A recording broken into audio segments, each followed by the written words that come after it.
Hi guys, welcome back to AFTV. It's over. The international break's over. Look, to be fair, a lot of you might not be feeling that way. I certainly am. I've always preferred club football. Yeah, when the tournaments come around, it's good fun. But and to be honest, I do like seeing our players do well on international duty. I've enjoyed seeing what Bukayo Saka's done at England on the international stage. You know what? If people are starting to appreciate him more and more, then that's absolutely fine by me. It's good to see Granit Xhaka getting some minutes. But then obviously certain things haven't really done Arsenal any favours in this international break either. So let's go through it. Let's round up how everyone's done, where everyone's been, what's been going on. I've got it all here on my trusty tablet. Let's get to it.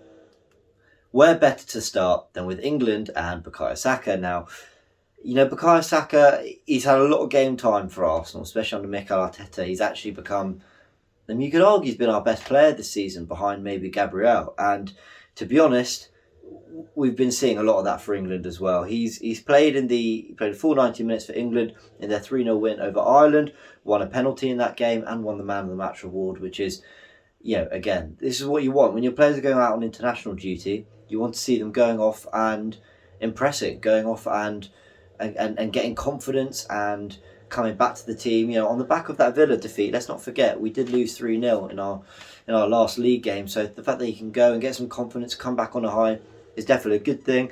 He definitely would have got a little more confidence from his 52 minutes against Belgium as well. England did lose 2-0 in the Nations League, which kind of sealed their fate.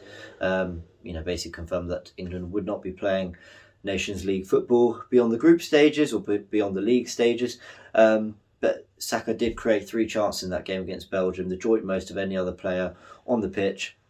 He also then played the full 90 minutes for England against Iceland, and he got an assist. So, look, good on Bukayo. He did really, really well for England. Maitland-Niles didn't get as much game time, but also did okay when he came on. He played in the 3-0 win over Ireland as well. He got 26 minutes, and he also made an appearance off the bench in England's 4-0 win over Iceland as well. So, Arsenal boys doing well for England. Very happy. Shame about that Belgian defeat for Bukayo Saka in the side, but, you know, I'm sure they'll bounce back and get plenty more opportunities in the Nations League. And yeah, we've got the Euros coming up next summer as well. So that's the next big competitive international football. Hopefully both of them and maybe a few more will be in that squad as well. Let's have a little look at Hector Bellerin, because he got his first call up for Spain. We're very, very happy for him. Got that call up and played 90 minutes against Holland, against the Netherlands. It was a 1-1 draw. But, you know, great to see him playing in that famous Spanish shirt. Spain ended up having a good time of their international break. They did draw 1-1 against Switzerland. Granit Xhaka was involved, and we'll discuss him a little bit later. Bellerin, unfortunately not. He stayed on the bench. Spain did then beat Germany 6-0. Luckily, Bernd Leno had nothing to do with any of that. But obviously, it was his nation versus Bellerin's, and it was Hector Bellerin of Spain who came out on top and qualified for the Nations League knockout rounds. Bellerin wasn't involved in that game, but I'm sure he'll be delighted all the same, as will Dani Ceballos, who unfortunately wasn't in the squad, but seeing his nation do so well, I'm sure he'll be absolutely delighted. Let's have a look at Granit Xhaka, because we've just mentioned him. He played 45 minutes, and Switzerland were winning when he came off, but it was a 2-1 defeat to Belgium early on in the internationals. He then drew 1-1 with Spain, as we mentioned, but he did play the full 90 minutes, so great to see him getting some game time. He didn't play the last 2 league games, if you remember, against Man United and Villa. Didn't come on either, so it's great to see him getting that game time, and great to see him, playing competitive fixtures. You know, against Spain, against Belgium, these are really tricky games, and the fact that he's getting game time and he's, you know, also standing out. He played really well in these games as well. You know, he came out as one of the shining lights for Switzerland in these appearances. So good on him, and hopefully he can take this back to Arsenal. Let's move on to Bernd Leno, because unfortunately he didn't feature, but he was part of the Germany squad that beat Czech Republic 1-0, beat Ukraine 3-1, but then did lose 6-0 to Spain. As I said, probably a good thing he wasn't involved in that game. I wasn't the one having 6 hit past him throughout that 90 minutes.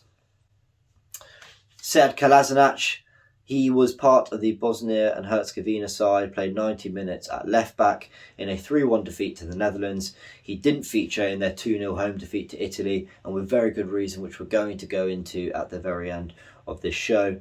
Elneny, similar situation, beat Egypt 1-0. played the 90 minutes, assisted the winner, but he wasn't involved in their 3-1 victory away at Togo. For similar reasons, Kolasinac will go into why they didn't play and why they're not going to be available for Arsenal in their next couple of games either. Pierre-Emerick Aubameyang, what an interesting couple of weeks he's had. Obviously, the public dispute with Tony Kroos on Twitter, that was very interesting, but we're here to talk about football.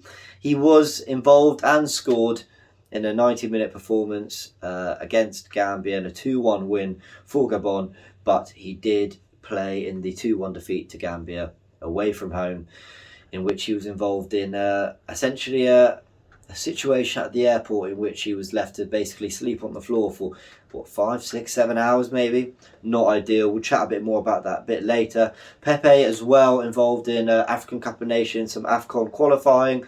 He beat Madagascar 2-1, played most of that game, but they were held to a draw in their 1-1 result away at Madagascar, in which Pepe did play the full 90.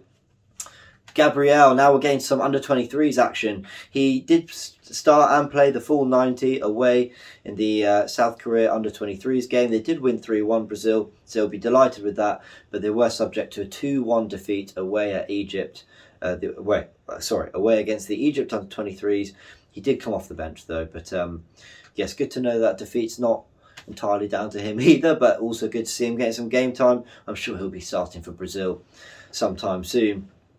Let's stick on under-21s action, because Eddie Nketiah was involved in the under-21s for England. He came off the bench in their 3-1 win against the Andorra under-21s, but he did start and score 2 goals in the 5-0 win against the Albania under-21s as well. So yeah, a good international break for Nketiah, and again, this is what we want: going away, scoring goals, feeling good, getting some confidence, bring it back to Arsenal, because I tell you what, we need some goal scoring confidence at the moment.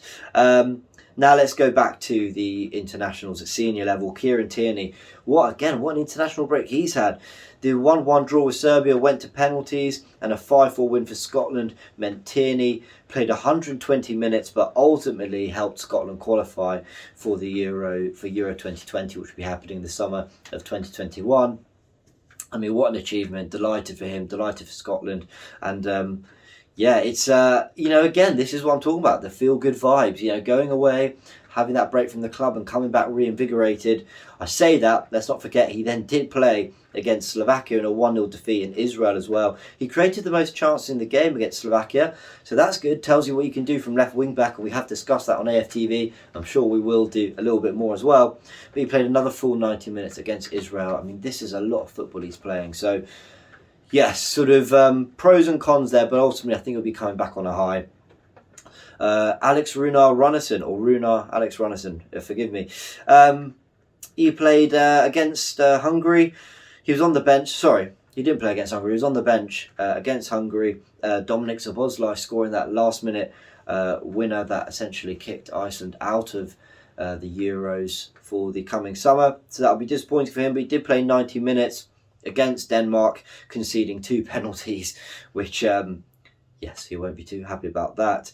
And he was on the bench for the 4-0 defeat against England at Wembley Stadium. So a mixed bag for Runarsson. And let's end on a sort of a nice note. Daniel Ballard, who's on loan at Blackpool at the moment for Arsenal, one of our youth prospects, came through at Hale End. He played 83 minutes, was excellent in a 2-1 defeat against Austria, and he also played the full 90 minutes against Romania in a 1-1 draw.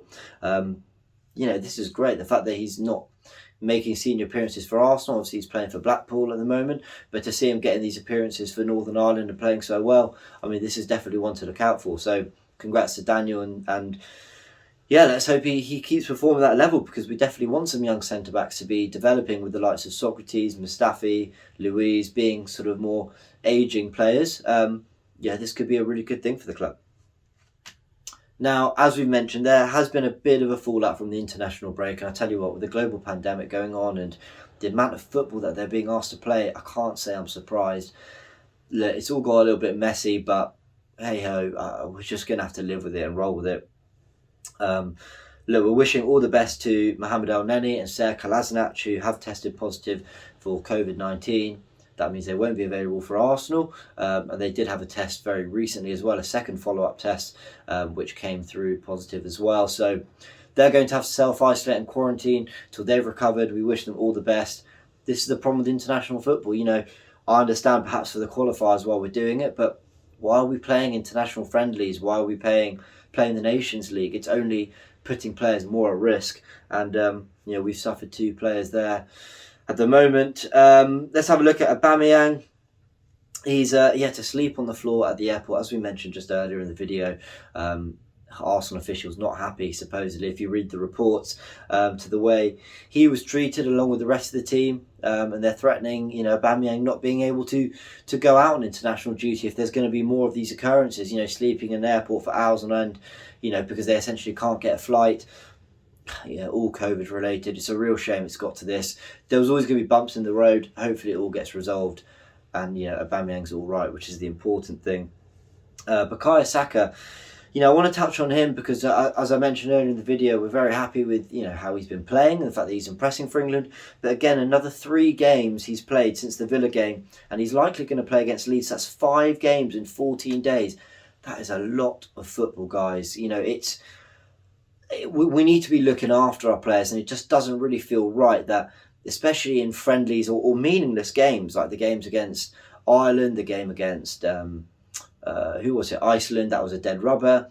Look, he'll want to be playing these games, I get it, but does he have to be playing a full 90? I'm not so sure. Maitland-Niles didn't get as much game time. Could he have come on at left wing back himself? So, yeah, it's a frustrating one. We need to be looking after our youngsters and our players, so be interesting to see how Arteta uses him over the next few Premier League games and the Europa League ties as well. Guys, a big thank you for tuning in. This has been the AFTV International Roundup. Premier League football's back. That's all I'm happy about. But look, at it, on the whole, it seems that our players have gone away on the back of a disappointing 3-0 defeat at Villa. I think we were all very low about that. We've had a good break from it now. They're coming back, and the beauty of it is, I think they're going to come back reinvigorated, you know, recharged, pretty much on a high, most of them, I think, feeling good. And they'll be able to come back with just, you know, a fresh head, just feeling, you know, ready to go back into Premier League action. We've got some really difficult games. Leeds away, Wolves at home, Spurs away, before a slightly more favourable run. So, look, let's hope the boys come back fresh. Arteta's had some time to maybe work on a few things, maybe change up a few things tactically. Let's see what happens. But Premier League football's back. The international break is over. Come on, Arsenal. Let's get back firing. This video is supported by Profit Accumulator. Profit Accumulator helps you to earn extra money by doing something called match betting. Match betting isn't gambling. And when you do it properly, and I mean properly, you can't lose. Now, you always see these promotions by bookmakers like Ladbrokes, William Hill's, Corals, offering a £50 bonus to customers. So you sign up and you might place a £50 bet on a coin toss landing on heads and a £50 bet on the same coin toss landing on tails. Now, whichever way it lands, it don't matter because you won't win or lose any money because you've covered all of the outcomes. However, you get the £50 bonus, so you're still £50 up. Now, lots of people try to do match betting on their own, but it's very time consuming and not always easy if you don't know what you're doing. That's where Profit Accumulator come in. Even if you don't know anything about sports, they walk you through everything step by step, showing you how to accumulate money into your bank account. So get involved right now. Click the link in the description and sign up to Profit Accumulator right now.